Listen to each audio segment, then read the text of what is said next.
Success! Just like the title says, everything on the engine works. Thanks for watching.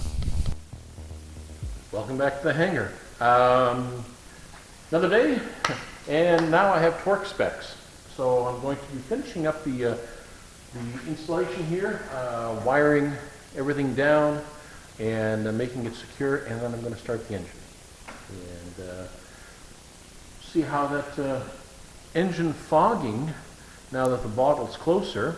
If you noticed from last episode, I explained that the bottle's closer now. We'll see how that works. So stay tuned to this episode. Thanks for tuning in, and it's going to be a great video. So keep this short. Let's get at her. Let's get to work.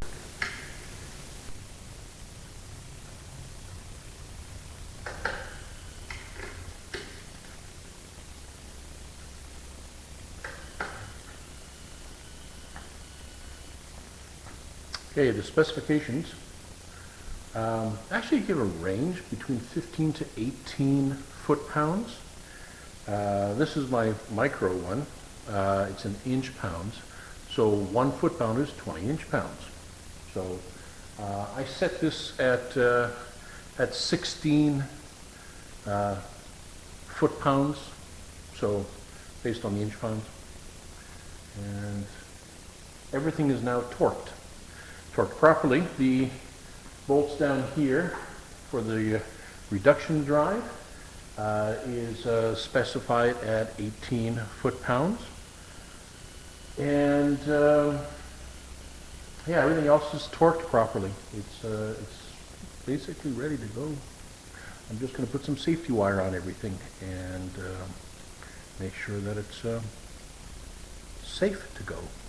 Then fuel, oil, start her up, see what happens, check the charging circuit, all that kind of stuff. Get at her. Let's get at her.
Now these safety wires on the springs, they're just there to make sure that if a spring breaks, that hopefully none of the pieces go through the prop. That would be very bad. But it has happened, and it's chipped props and caused damage. So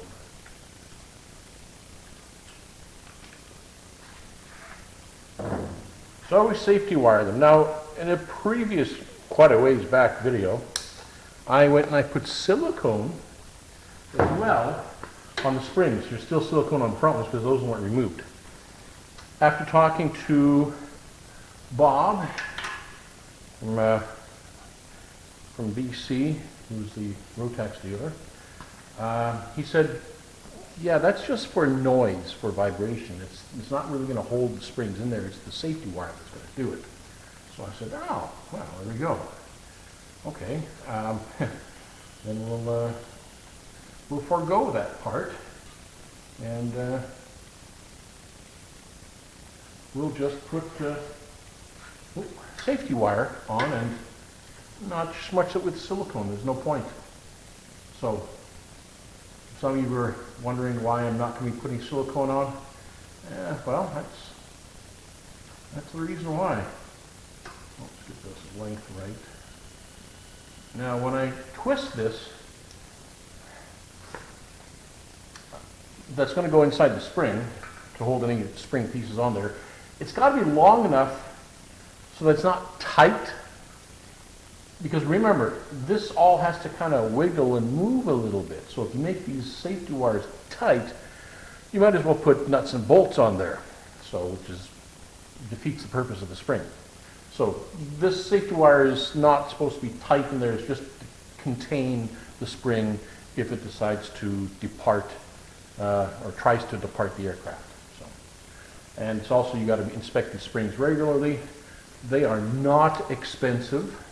So I can see, maybe not on an annual basis, but when your engine reaches that 150 hour mark and you got to decarb it, why not change the springs? It's cheap, you know? It'll give you a little peace of mind that that it won't fly apart because they're new springs. You know, you got the whole thing apart anyways. Might as well do a little preventative maintenance as well, and replace your exhaust springs every time you take the engine apart for that decarboning, which is that 150 hour mark. So, just a thought.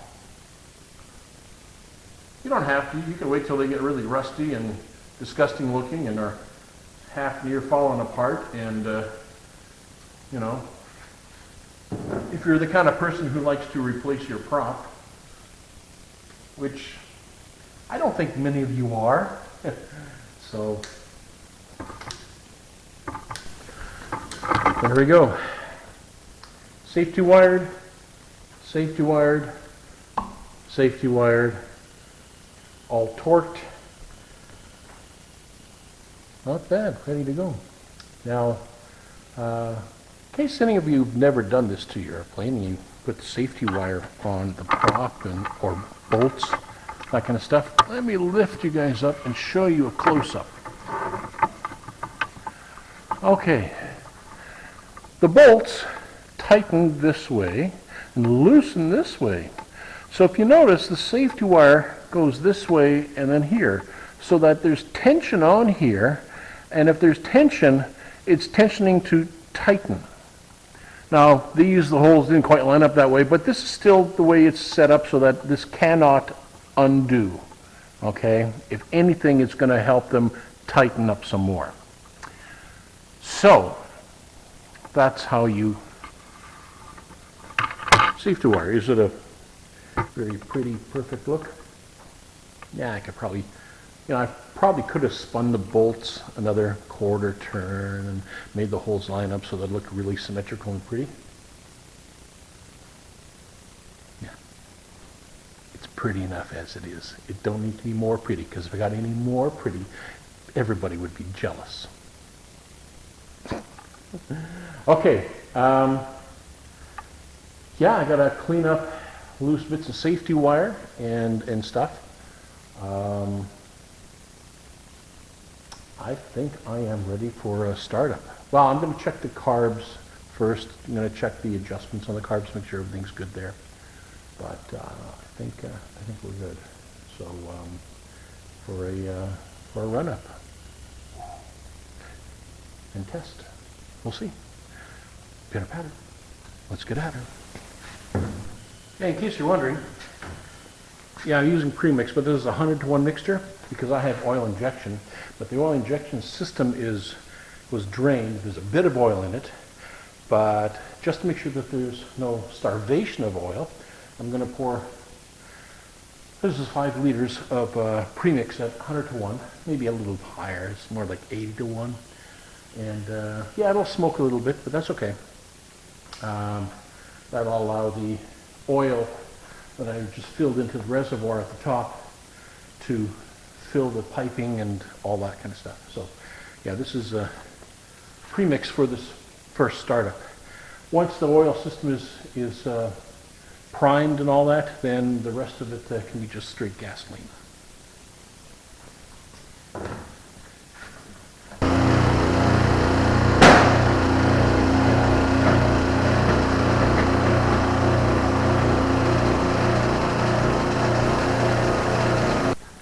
Well, looks like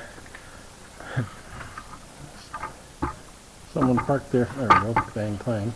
Parked their air coupe in front of here. That's okay. I know whose airplane that is. I'm going to go say hello because I see him trying to start his airplane over there. Of course, he's got a hand prop it, so let's put this over here. And if you can see that, there we go. I'm going to go give him a hand.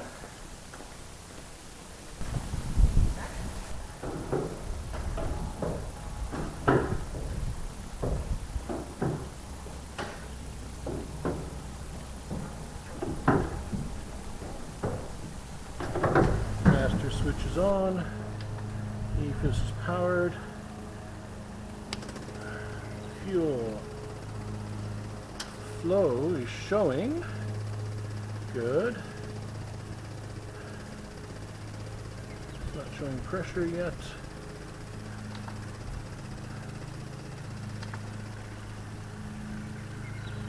and we're building fuel pressure.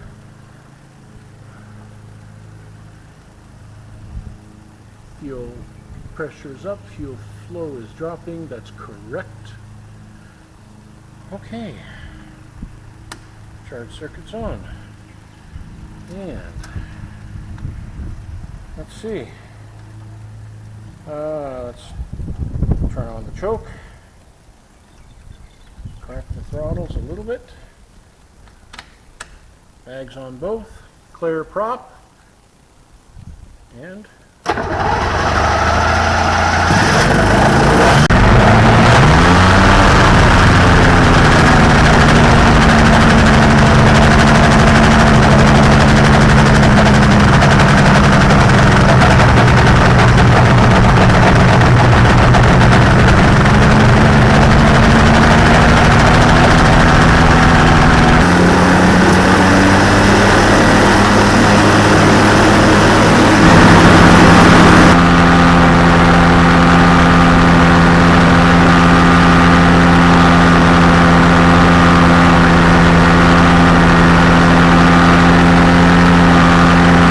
longer than a few minutes.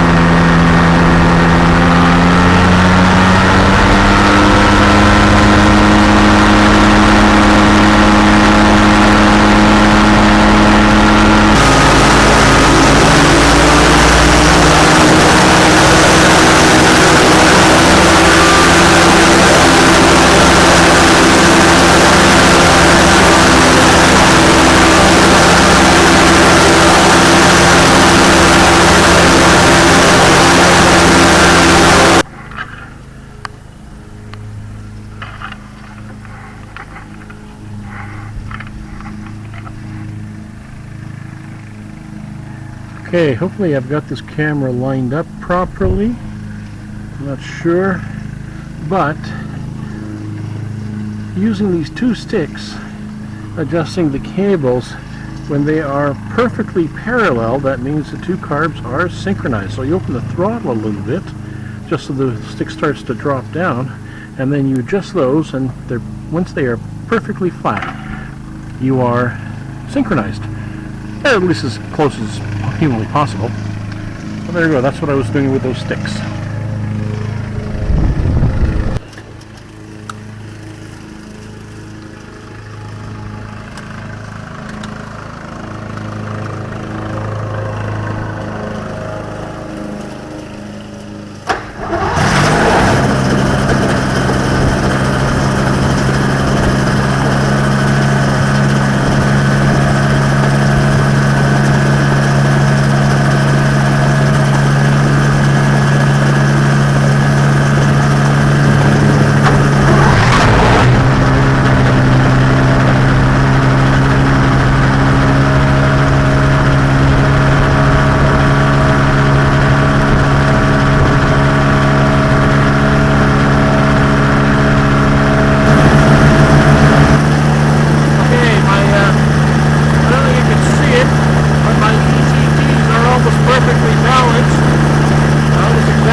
And the engine fogging system works good now. Okay. Okay, well, success. Very good success. Everything worked good. I managed to get the idle down on the engine to where it should be, and at bottom throttle, she's idling at about 2200 RPM, which is good. When I first started, it seems to be idling at 2000, but when I warmed up, 2200 RPM at low idle, which is fine. It's balanced. It sounds sweet. The engine sounds very sweet, as you could probably tell when I was running the engine. What I'm impressed with is the engine fogging was a smashing success. I watched the level of the bottle drop. It's drawing fluid, fogging fluid so quickly now that the 20 cc's recommended will take about a minute. And quite a bit of smoke coming out of the back end. So yeah, fogging this engine now will be very easy to do, and in its location, it will work very well.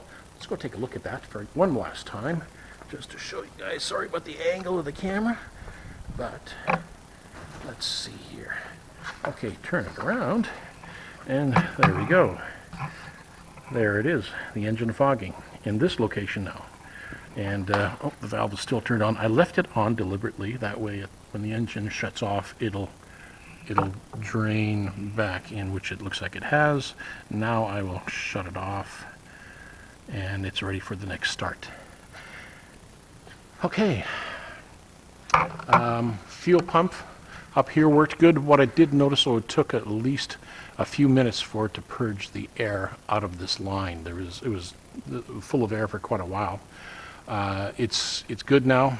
All the lines are filled, and so it's a thing to note that it might take a little while. The pulse hose here, of course, is empty. I think that'll be just fine. Okay, that's a wrap for today. It's a huge success. I'm very happy with the progress, and yeah. The oil injection seems to be working just fine. It is drawing oil, and yeah, she's good to go. I'm happy, very happy.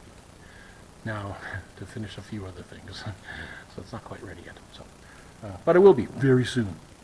So anyways, thanks a lot for following along. Make sure to like and subscribe if you haven't already.